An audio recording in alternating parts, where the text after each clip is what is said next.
실제로 있었던 실화 하나를 소개하고자 합니다. 오래전 일제강점기 때에 충남 예산에서 어여쁜 한 처녀가 시집을 갔습니다. 옛날에는 일찍 시집갔죠. 17살에 시집을 갔어요. 그런데 2년 살고 2년 후에 남편이 죽었어요. 19살에 과부가 된 거예요. 그래서 동네 사람들이 불쌍하다고 이렇게 위로도 하고 하지만 아이도 없고 남편도 없는데 시댁에서 살기도 그렇고 또 친정에 가서 살기도 그렇고 그래서 큰맘 먹고 결단하고 서울로 올라오게 됩니다. 서울로 여러 가지 힘든 일 막일을 하면서 지내다가 이렇게 또 어느 분의 소개로 참 사람 좋은 부잣집에 들어가서 가정부일을 하게 됩니다. 그 가정부일도 아주 열심히 성실하게 했더니 주인의 눈에 들어서 어느 날 그 주인이 이렇게 말합니다. 아직 나이도 어린데 뭔가 소원 있으면 말씀하라고 말해보라고 그랬어요. 그랬더니 2가지를 말했어요. 하나는 야간 학교라도 공부를 하고 싶습니다. 그리고 2번째는 주인 어르신들 따라서 나도 교회에 다니면 안 되겠습니까? 이렇게 한 거예요. 그래서 정말 이제 숙명여학교 야간을 들어가게 되고요.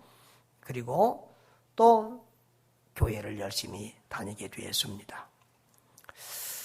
그 여학교에서도 열심히 공부를 해서 이제 참 실력 있고 성품 좋은 그런 여학생으로 소문이 났고 장학금을 받고 다녔고요. 22살의 나이에 이제 고등학교를 졸업을 했습니다. 숙명여자고등학교를 졸업했어요. 그리고 26살 때인 1917년에 그때는 일제시대지요. 그 숙명여학교에서 이분을 장학금을 줘서 일본 유학을 보냅니다. 그래서 일본 도쿄 여자사범대학을 이렇게 졸업을 하고 한국으로 귀환을 했는데 그때 나이가 30세였습니다. 그래서 모교인 숙명여고의 교사를 거쳐서 당시 조선총독부의 장학사로 근무하게 되고 나중에는 1945년 해방과 더불어 숙명여자전문대학으로 그 학교가 승격이 돼서 학장을 맡게 됩니다. 초대 학장이 됩니다. 10년 후에 1955년에는 숙명여자대학교를 세우고 초대 총장으로 취임하셨습니다. 이분이 바로 17에 시집가서 19살에 남편이 죽고 식모살이까지 했던 그 충청도 예산의 그 젊은 과부 임숙재라는 분의 이야기입니다. 그 임 총장은 항상 제자들에게 성공하기를 원하십니까? 그렇다면 환경을 다스리시오라고 교훈했다고 합니다. 여기서 2가지 우리가 최소 2가지의 교훈을 받을 수가 있겠는데 첫째로는 고난이 오히려 축복이 될 수 있다는 거예요. 아마 이 여인이 남편이 죽지 않았으면 평생 그 예산 시골에서 농사 짓다가 가는 그런 시골 안악으로 삶이 끝났을 거예요. 그런데 남편이 오히려 죽음으로 해서 이런 어려운 과정을 통과했지만 참 한국에서도 유명한 그 명문대학인 숙대 총장으로서까지 섬기게 된 거죠. 그리고 그 다음에 또 한 가지는 인간은 하나님의 형상으로 지음받은 존재로서 참 무한한 가능성을 지녔다는 거예요. 이렇게 참 그 시골 안악이지만 열심히 또 노력하고 공부하니까 참 대학 총장까지 될 수 있는 이런 무궁무진한 가능성이 우리 인간에게는 있다. 저는 요즘에 이 하나님의 형상으로 인간이 지음받았다는 사실을 묵상하면서 울컥울컥하고 혼자 이렇게 눈물을 흘릴 때가 있어요. 부족한 사람이, 죄 많은 인간이 하나님의 형상으로 지음받았다. 그 사실이 너무 감동이 되고요. 그 하나님의 형상으로 지음받았다는 그 사실에 모든 축복이 다 들어있는 것 같아요. 지난주에 1, 2부 예배 때는 제가 말씀을 드렸는데 3부 예배 때문에 빠뜨려서 오늘 한 번 더 그 말씀을 하려고 그러는데요. 제가 옛날에는 이 감사가 믿음, 소망, 사랑 다음에 네 번째에, 우리 기독교인은 네 번째 요소라고 생각하고 그렇게 가르쳤어요. 그런데 어느 날부터 성경을 다시 보면서 피조물이 하나님의 형상으로 창조되었다는 이 감사는, 이건 감사는 뭐 몇 번째가 아니라 우리의 아주 신앙의 기본이다. 인간의 기본이고 바탕이고 근본돌이라는 거예요. 우리가 하나님의 피조물로서 모든 것 중에서도 하나님의 형상을 닮은 만물의 영장으로 지음받았다는 그 사실은 우리가 기본적으로 가지고 살아야 될 감사의 제목인 줄 믿습니다. 이건 신학적인 얘기가 아니고 조금 에피소드 같은 그런 얘기입니다만은 제가 이렇게 묵상을 하면서 그런 생각을 했어요. 우리가 인생을 살면서 때로는 불평하고 또 순간적으로 원망도 하고, 이것은 우리가 재성을 가진 연약한 존재에게 어쩔 수 없지만 정말 불평과 원망이 습관이 되고 삶이 되면 이 사람은 천국에서 보기 어렵지 않을까, 그런 생각이 들 때가 있어요. 왜냐하면 천국은 모든 것이 감사고 행복이잖아요. 근데 이 불평꾼이 와서 습관이 돼가지고 자기도 모르게 불평하는 순간 천국은 천국이 안 돼버려요. 그러니까 불평꾼은 위험인자라, 위험한 사람이라서 천국이 안 받아줄 것 같은 그런 생각이 들어요.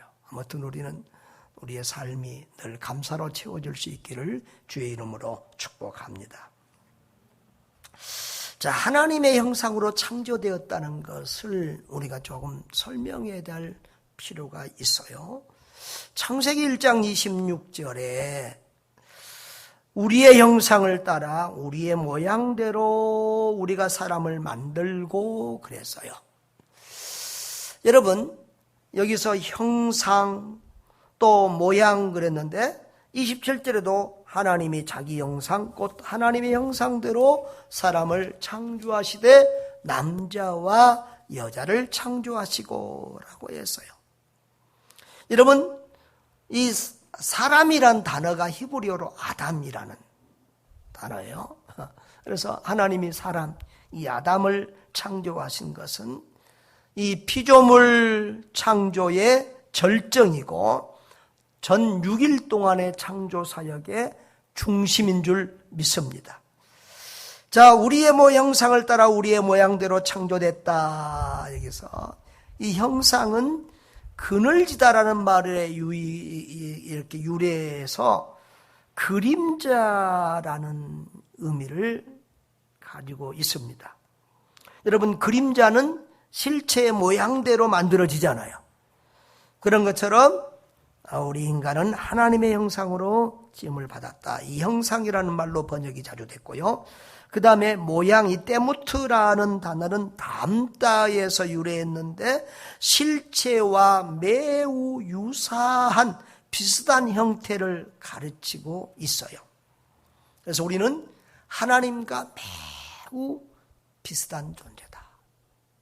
하나님을 닮은 존재다. 그러나 하나님은 아니다 라는 거예요.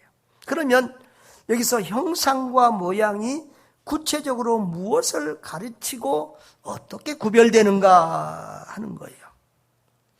초대 이렇게 사도들의 제자를 교부라고 그래요. 이 교부들 중에 어떤 분들은 형상은 외형적인 신체의 모습을 말하고 모양은 하나님의 그 내면적인 모습, 하나님의 거룩하심과 성품 같은 것을 의미한다, 이렇게 보기도 했습니다. 저도 실제로 어떤 보수적인 또 그런 교수 목사님이 인간은 삼위 하나님 중에 예수님의 형상대로 이렇게 지음을 받았다, 이렇게 또 강의하는 것도 들어본 적이 있어요. 그런데 이것은 또 쉽게 또 그렇게 말하기도 어려운 부분도 있어요. 또 어떤 책들을 이렇게 찾아봐도 아직 그런 것에 대한 깊이 있는 내용을 이렇게 말하고 있는 책도 보지를 못했는데요. 일반적으로는 우리가 하나님의 형상을 이렇게 닮았다고 할 때, 하나님은 영이시기 때문에 우리 인간이 하나님의 형상을 닮았다, 모양을 닮았다, 이 말은 조금 합당하지 않다라는 거예요. 그래서 이 두 가지 다는, 형상과 모양은 하나님의 성품, 하나님의 인격성을 닮았다, 그렇게 해석하는 것으로 해석하는 것이 좋겠다, 이렇게 보여집니다. 또 두 번 이렇게 형상, 모양 중복한 것은 우리가 이렇게 중요한 것은 반복해서 강조하는 그런 어떤 문법적인 표현이다, 이렇게 보는 것이 이 보수주의 쪽에 조심스러운 견해다, 이렇게 볼 수 있겠습니다. 아무튼 여기서 우리가 중요한 것은 우리 인간은 하나님의 형상과 모양을 반영한 하나님과 유사한 존재로 창조된 존귀한 존재라는 거예요. 여러분, 진화론이라고 하는 게 있죠. 참, 이 진화론이 옳다면 우리 인간은 동물과 비슷한 존재고 동물보다 좀 더 빨리 진화했을 뿐이죠. 그런데 이 성경의 기록에서 보여주듯이 인간은 진화한 존재가 아니라 처음부터 하나님의 형상으로 지음을 받았고 또 남자와 여자로 분명하게 지음을 받았다라고 하는 사실입니다.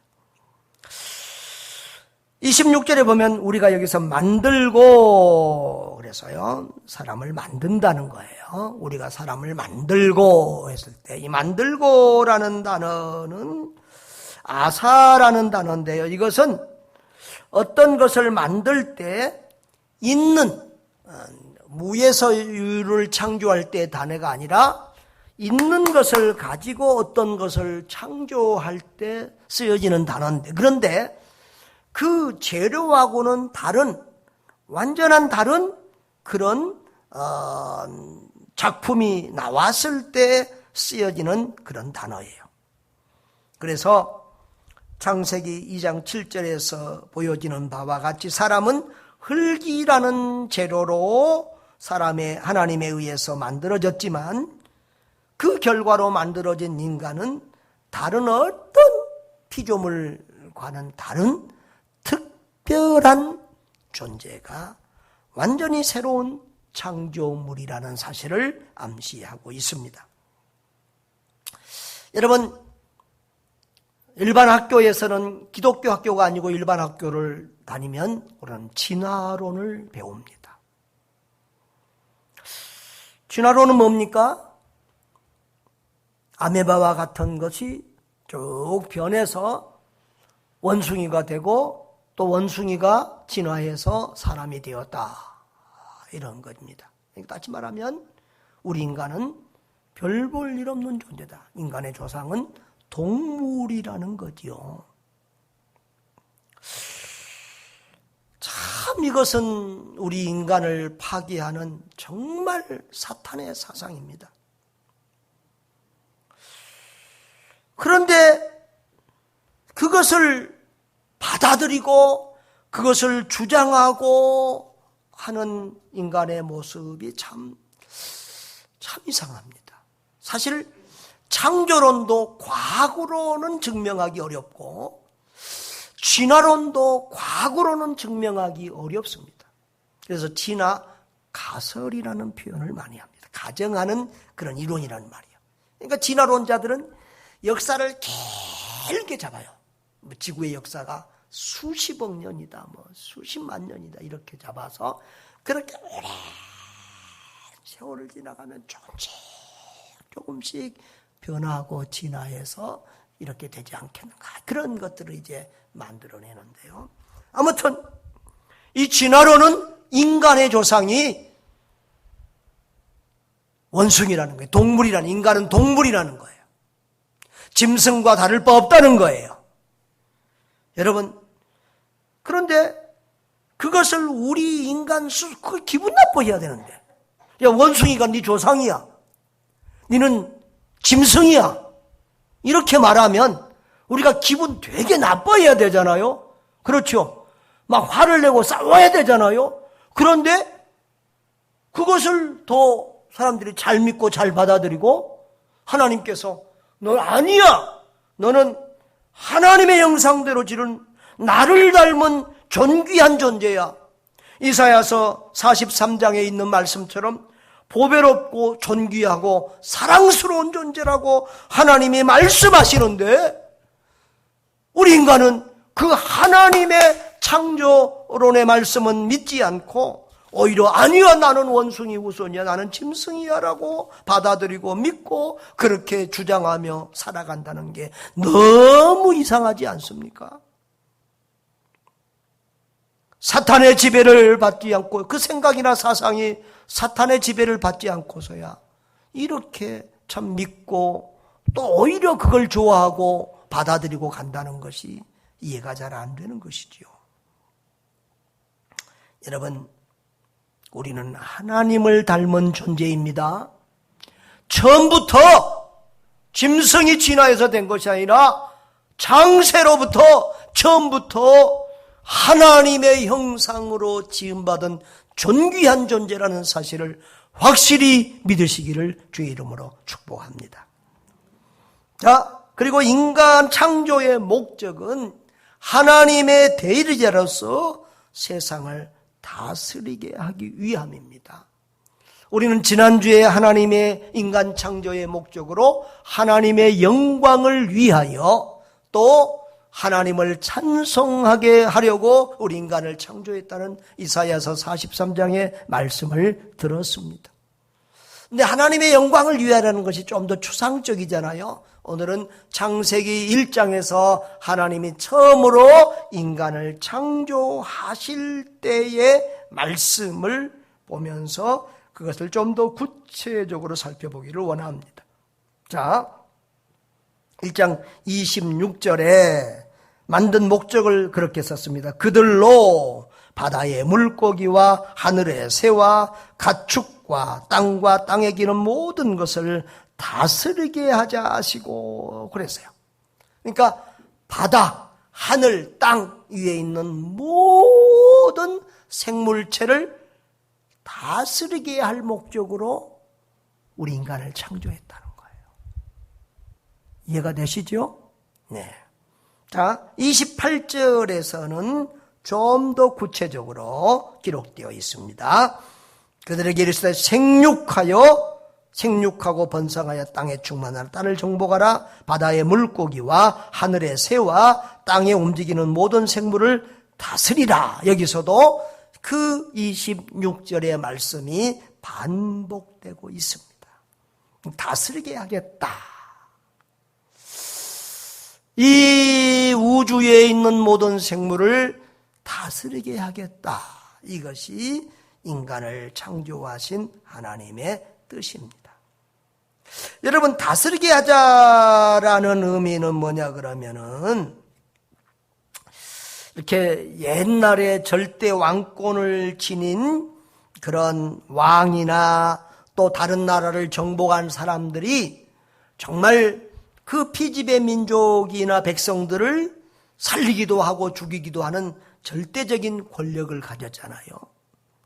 바로 이 다스리게 하자라는 것은 그런 절대 권력을 행사할 수 있는 그런 자격을 말하는 거예요. 그러니까 우리가 이 생물을 마음대로 다스릴 수 있는 그런 주권을 하나님으로부터 부여받았어요. 그러나 항상 우리는 하나님이 주신 주권을 선하게 사용해야 돼요. 그래서 자연 만물을 마음대로 파괴하고 괴롭히고 이뤄도 된다는 것이 아니에요. 그것을 하나님의 선하신 뜻대로 다스리고 관리해서 오히려 발전시켜 나가는 것이 우리 하나님의 뜻인 줄 믿습니다. 아무튼 하나님의 구속사는 창조운동이라기보다는 회복운동이에요. 하나님은 이미 에덴 동산에서 온전한 행복한 동산을 창조하시고 또 온전한 인간을 창조하셨어요. 그런데 사단 마귀가 그것을 망가뜨렸어요. 인간이 사단에게 속아서 그렇게 망가졌어요. 하나님은 그 망가진 에덴 동산을 다시 회복시키는 중인 줄 믿습니다. 그것이 하나님 나라 운동이고 구속사입니다. 그래서 이 하나님 나라 운동은 에덴의 축복을, 원래의 축복을 회복하는 운동이다, 이렇게 볼 수 있겠습니다. 자, 그러면 하나님의 형상대로 이 창조된 인간은 어떠한 축복을 받은 존재인가? 자, 자존감을 가지고 살아갈 수 있는 존귀한 존재입니다. 여러분, 인간은 하나님을 닮은 존귀한 존재라고 했습니다. 그래서 이사야서 43장 4절에도 내가 내 눈에 보기에 보배롭고 존귀하며 내가 너를 사랑하였은즉 그랬어요. 또 내 대신 사람들을 내어주며 백성이 내 생명을 대신한다라고 했어요. 이렇게 우리 인간은, 하나님의 택한 백성은 존귀한 존재라는 거예요. 심지어는 하나님께서 독생자 예수 그리스도의 생명까지 아낌없이 우리 대신 내어주신 그런 존귀한 존재인 줄 믿습니다. 그래서 우리 주님은 한 생명이 천하보다 귀하다고 하셨지요. 자, 그리고요, 우리 인간은 지정의와 선한 양심을 가진 인격적인 존재입니다. 인간은 동물이 아니고 하나님을 닮은 존재입니다. 그렇기 때문에 지적이고 정적이고 의지적인 인격이 있습니다. 그래서 지혜와 지식이 짐승하고는 비교할 수 없을 만큼 뛰어납니다. 슬프고 기쁜 희노애락의 감정이 있습니다. 의지가 있어서 어떤 일은 절제하기도 하고 어떤 일은 또 이루어서 성취하기도 합니다. 선한 양심이 있어서 죄를 지으면 괴롭고 또 하나님의 거룩하심과 선을 추구하는 그런 성향도 있습니다. 그 다음에 우리 인간은 영적인 존재이며 영생하는 존재입니다. 여러분, 하나님의 형상으로 지음받았다는 것은 하나님과 같은 우리 인간이 영적인 존재, 영생하는 존재라는 거예요. 여러분, 지상의 모든 피조물 중에서 인간만 유일하게 영적인 존재예요. 그래서 인간에게만 종교가 있어요. 이 지상에 여러분, 똑똑한 짐승들 많잖아요. 개도 똑똑하고, 저 멀리 부산에서도 진도까지 자기 집 찾아가는 그런 개도 있잖아요. 또 고양이 같은 것도 보면 얼마나 똑똑해요. 그런데 어떤 똑똑한 짐승들도 종교가 있다, 예배를 드린다, 이런 것 얘기는 지금까지 역사 속에서도 없고 지금 현재도 없잖아요. 그렇죠? 여러분, 이 지상에요, 짐승 수는 인간의 수보다 몇 배나 더 많아요. 몇백 배나 몇천 배나 더 많아요. 그래도 한 마리도 종교성을 가진 짐승은 없어요. 인간만 유일하게 영적 존재요, 종교적인 존재요. 또 그리고 인간의 육체는 죽지만은 우리 영혼은 죽지 않아요. 우리는 영적인 존재이기 때문에 우리 영은 죽지 않아요. 그래서 하나님처럼 영생하는 줄 믿습니다. 그래서 하나님은 우리 영혼을 더 귀하게 여기고 있습니다. 인간은 죽음 이후에도 영원한 지옥에서 살든지 영원한 천국에서 살든지 그렇게 되어지는 거예요. 여러분 예수님 믿고 영원한 천국에서 살 수 있기를 주님의 이름으로 축복합니다. 자, 하나님과 교제하며 또 주님 안에서 행복하게 살아갈 존재라는 거예요. 여러분 하나님의 형상으로 지음받았다는 것은 하나님과 교통하며 이렇게 교제하는 친구로 지음받았다는 거예요. 여러분 사람과 사람끼리 이렇게 친하잖아요. 그렇죠? 사람이 사람보다 개나 짐승하고 더 친하면 이건 조금 문제가 있어요. 하여튼 사람이 사람과 친하고 어울리고 그러잖아요. 하나님이 하나님의 형상대로 인간을 지었다란 말은 하나님은 인간을 동물이나 노예로 지은 것이 아니라 하나님의 친구로 우리 인간을 창조했다는 거예요. 그래서 에덴 동산에 보면 아담이 하나님과 에덴 동산을 걸으며 교제했다는 그런 기록도 있잖아요. 여러분, 그래서 우리는 하나님과 끊임없이 교제해야 될 줄 믿습니다. 하나님이 이것을 더 원하세요. 그래서 하나님이 우리에게 쉬지 말고 기도하라 그러세요. 여러분 쉬지 말고 기도하라니까 아무 일도 안 하고 뭐 기도만 하고 이래 생각하면 안 돼요. 여러분 기도는요 그냥 우리의 호흡이고 삶이에요. 꼭 우리나라는 주일학교 애들한테도 나는 가능하면 그렇게 안 했으면 좋겠어요. 선생님들이 꼭 눈 감고 고개 숙이고 두 손 모이고 기도 이렇게 하지 마세요. 그냥 기도하세요. 외국에서 살아보면 외국인들하고 같이 이렇게 교제해보면 기도 시간에 꼭 눈 감지 않아요. 눈 뜨고 기도할 때도 많아요. 그리고 또 기도할 때는 대부분 보면 일어나더라고요. 그리고 조용하게 기도해요. 그래서 이렇게 우리나라처럼 막 통성기도 시끄럽게 하는 나라가 많지 않아요. 그래서 그 외국 선교사들하고 같이 이렇게 할 때 기도합시다 그러면 우리 통성 기도할 때는 Let's play Korean 스타일 그래요. 한국 스타일로 기도하자 그러면 그게 통성 기도예요. 아무튼 기도는 다양하게 무시로 우리가 하루 종일 우리가 하나님과 소통하고 교제하는 모든 것이 기도인 줄 믿습니다. 쉬지 말고 기도하라 하는 말은 바로 종일 너하고 나하고 같이 소통하자는 의미예요. 그리고 계시록 3장 20절에도 보면 볼지어다 내가 내 문을 두드리노니 네가 마음의 문을 열면 내가 너에게로 들어가서 너와 더불어 먹고 마시며 내 안에서 살겠다. 그렇게 말씀하세요. 요한복음 15장에서 예수님은 너가 내 안에 내가 너 안에 거하며 이 사람은 열매를 많이 맺는다 이렇게 말씀하고 있어요. 다시 말하면 주님은 경상도 버전으로 하면 니캉 내캉 하나 되어서 같이 살자는 거예요. 그렇게 친하게 지내자는 거예요. 한 몸처럼 살자는 거예요. 할렐루야. 여러분 그렇게 살면 우리 인간이 그보다 더 행복할 수 없어요. 하나님과 가까운 만큼 하나님 닮아가는 것만큼 우리 인간은 행복한 거예요. 왜? 이 지상에서 또 이 우주에서 가장 행복한 완전체는 삼위일체 하나님이시기 때문에 그래요.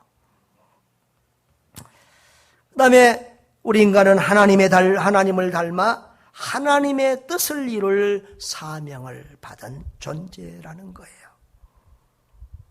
이렇게 하나님은 하나님을 대신해서 우리 인간에게 온 세상 천지 만물을 다스리라고 했어요. 그런데 하나님의 형상으로 지음받았기 때문에 하나님을 닮은 존재가 되어야 마땅한데 이 하나님은 영이시기 때문에 하나님을 닮으라 그러면 조금 우리가 막연하고 조금 어려워요. 그런데 인간의 몸을 입고 와서 우리와 똑같이 이 세상에 살으셨던 예수님 닮으라 그러면 조금 더 쉽고 우리가 이해가 되어져요. 그렇죠? 예수님은 그래서 예수님의 삶은 인격은 우리의 모델이 되는 거예요. 그래서 우리는 늘 예수님 생각하고 예수님 바라보고 예수님 따라가고 예수님 닮아가고 이런 삶을 살아야 될 줄 믿습니다. 여러분,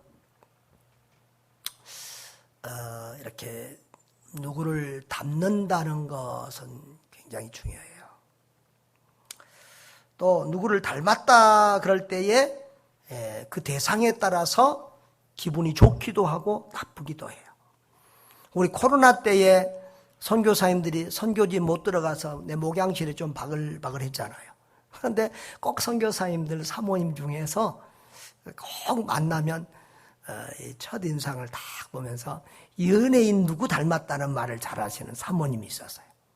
근데 나보고 누구 닮았다고 그런 줄 아세요? 유지태 닮았어요. 여러분, 비웃지 마세요. 비웃으면 건강에 좋지 않답니다. 그래서 아니죠. 권사님이 아니래. 유지태 아니래. 나도 아니더라. 그래서 내가 유지태가 누군가 내가 좀 알 듯 말 듯 해서 찾아봤잖아요. 근데 아닌 것 같아. 그런데 희한한 일이에요. 그 유태를 직접 내가 만났어요. 그래서 몇 년 전에 내가 병원에서 이렇게 쓸개 제거한 적 있잖아요. 그 수술을 하고 퇴원하려고 딱 수속받고 있는데 덩치 크고 잘생긴 남자가 뚜벅뚜벅 걸어 들어오더라고. 유지태요. 내가 뚫어지게 보지 않았겠어요? 아니더라고. 아니야. 그래서 내가 와서 선교사한테 아니더라. 그래서 유지태는 정리가 됐어요. 근데 또 한 사모님이 또 나보고 이제는 외국 배우를 들며 그래가지고 리차드 기어 닮았다는 거예요. 또 리차드 기어가 내가 누군 줄 알아야지. 또 이 영상을 찾아보니까 글쎄. 근데 하여튼 사람들이 유지태보다는 리차드 기어 쪽을 닮은 쪽으로 정리가 됐어요. 근데 가끔 내가 이렇게 거울 보고 뭐 하다가 피식 웃어요. 정신 빠진 사람들. 나를 리차드 기어 닮았다고 한 사람들이 있다니. 그래도 기분은 나쁘지는 않더라고. 이 잘생긴 사람하고 비교하니까 기분이 나쁘진 않아요. 그런데요, 외모가 잘생겼다는 말보다도 인상이 좋다는 말이 훨씬 듣기 좋아요. 지난주에도 천기원 목사님 이렇게 북한사에 가시는 분 하는데 이번에 세상에서 놀다가 늦게 목사가 됐어요. 그리고 또 북한 사역 생명을 걸고 이런 위험한 사역을 해서 그런지 인상이 좀 무서운가 봐요. 사람들이 인상이 무서워서 한 사람도 자기를 보고 목사 같다고 목사님이세요 이렇게 말하는 사람이 없다는 거예요. 근데 나를 딱 보니까 너무 인상이 좋고 누가 봐도 목사님 같다라는 거예요. 여러분이 그렇게 인정하든지 안 하든지 아무튼 그분 말이 그랬어요. 기분이 좋았어요. 실제로 이렇게 가끔 전도한 사람들이 보면 목사님이죠 이렇게 저는 어디 가면 말하는 분들도 많이 있어요. 그런데 그보다 더 훨씬 듣기 좋은 말은 가끔 듣는 말인데 예수님 닮았다는 말을 들을 때가 있어요. 근데 그때 밥을 안 먹어도 행복할 만큼 기분이 좋아요. 할렐루야. 지금도 새파랗게 젊지만 저도 젊어서는 큰 일하고 큰 선교하고 큰 교회 목회하는 것이 꿈이었어요. 인기였고 유명한 목사 되고 싶은 욕심도 있었어요. 그런데 신앙생활을 오래 하고 목회를 오래 하다 보니까 그런 모든 것이 헛된 거라는 것을 알게 됐어요. 인생의 직접한 목적이 아니었어요. 인생의 진정한 목적은 예수님 닮고 예수님처럼 사는 것이더라고요. 그것이 우리 그리스도인이 추구해야 될 진정한 가치요 목적이더라고요. 그렇게 살면 목회도 우리 인생도 우리의 선교도 결코 실패하는 법이 없다. 할렐루야. 예수님과 동행하며 예수님 따라가고 예수님 닮아가면 인생도 목회도 선교도 주님이 주장해 주시고 주님이 인도해 주시고 주님이 책임져 주시고 주님께서 영광을 받으시더라고요. 할렐루야. 여러분, 우리 죄로 말미암아 더럽혀진 인간은 태어날 때부터 죄성을 가지고 태어납니다. 그래서 어떻게 해야 예수님을 닮을 수 있을까요? 그런 쇳덩어리는 우리가 어떻게 예수님 닮을 수가 있을까요? 날 주님 생각하고 주의 말씀 묵상하고 쉬지 않고 주님과 교제하며 소통해야 될 줄 믿습니다. 예수님처럼 내 뜻보다 하나님의 뜻을 추구하고 내가 원하는 것보다 하나님이 원하시는 것을 추구해야 할 줄 믿습니다. 여러분, 지상의 모든 것 중에서 하나님이 가장 사랑하는 존재는 사람이라는 사실을 믿으시기 바랍니다. 그래서 우리는 하나님이 목숨 걸고 독생자 외아들의 목숨까지 주면서 우리 인간을 사랑하듯이 우리도 목숨 걸고 인간을 사랑해야 될 줄 믿습니다.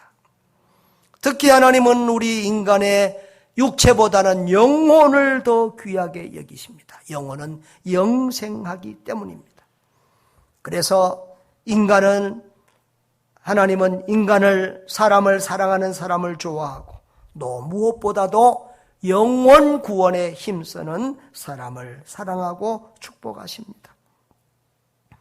여러분, 인간이 하나님의 형상으로 창조되었다는 말씀은 아무리 생각해봐도 너무 감격스럽습니다. 세상에 내가 하나님의 형상을 닮았다니.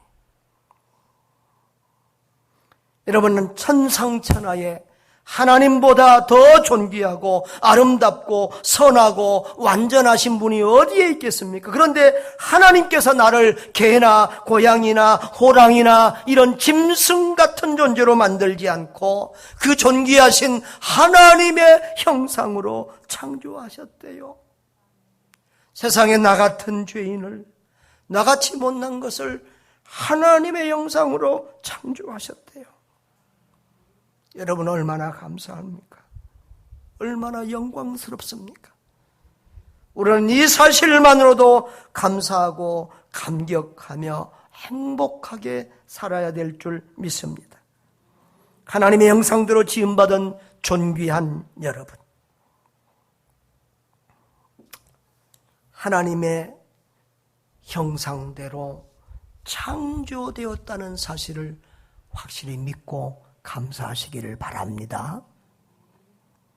진화론이나 이런 쓸데없는 그런 사상에 1%도 마음 뺏기지 말고 나는 하나님을 닮은 존재로 창조받은 하나님의 걸작품이다.